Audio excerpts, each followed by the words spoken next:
Mahigit isang linggong natenga ang ilang mangingisda sa La Union. Peligroso kasi ang mga along dala ng bagyong Maymay at Habagat. Live sa La Union, nasa frontline ang balitang yan si Mon Gualvez. Mon, kumusta na ang mga mangingisda dyan?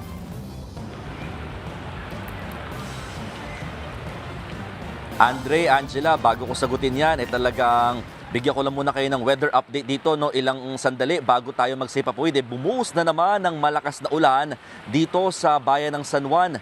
Malayo sa sitwasyon kagabi na halos paminsan-minsan na lamang yung mahina at katamtaman na lakas na ulang nararanasan dito sa probinsya. Bagay na sinamantala naman ng ilang mga apektadong mangingisda. Nakahilera na muli ang mga bangka malapit sa Dalampasigan sa Barangay Poro sa San Fernando City, La Union.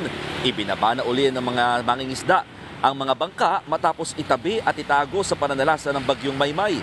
Marami sa kanila naabutan pa nga naming inaayos ang kanilang mga gamit sa pangingisda sa pag-asang makakapalaot na muli. Ubus na raw kasi ang natitira nilang mga stock ng bigas, isda at iba pang makakain. Yan ay lalo't mahigit isang linggo na pala silang hindi nakakapalaot dahil sa sunod-sunod na sama ng panahon. Pinakahuli nga rito ang bagyong Maymay na nagpaulan sa kanila hanggang kahapon. Pakinggan natin ang pahayag ng isa sa mga mangingisda. Mahirap sir kung may pamilya ka. Siyempre walang ibang anak buhay kundi mangingisda lang sir. Yun talagang inaasahan namin ng isda.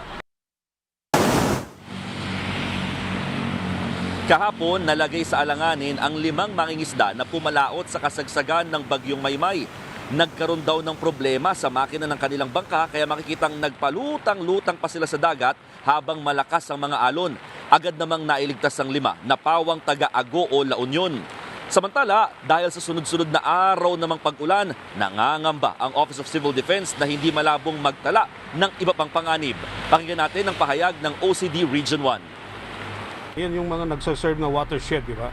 Pag nasaturate niya, this time talagang, I believe, saturated na yan. It's just a matter of, wag naman sana, na magkakaroon tayo ng problema sa landslide, magkakaroon tayo ng flash floods, yung mga ganyan. So, yan din yung isang binabantayan natin.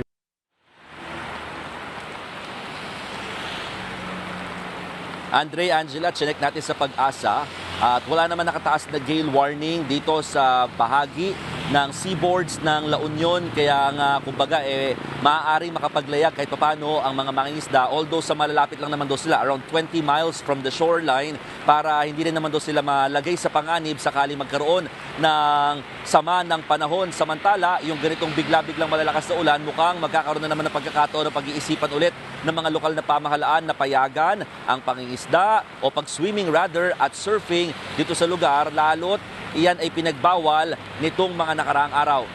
Andre, Angela. Mag-iingat ka dyan. Maraming salamat. Live mula sa La Union, Mon Gualvez. Mga kapatid, Andre Felix po, manatiling may alam pagdating sa mga mahalagang balita sa loob at labas ng bansa. Mag-follow at mag-subscribe na po sa social media pages ng News 5.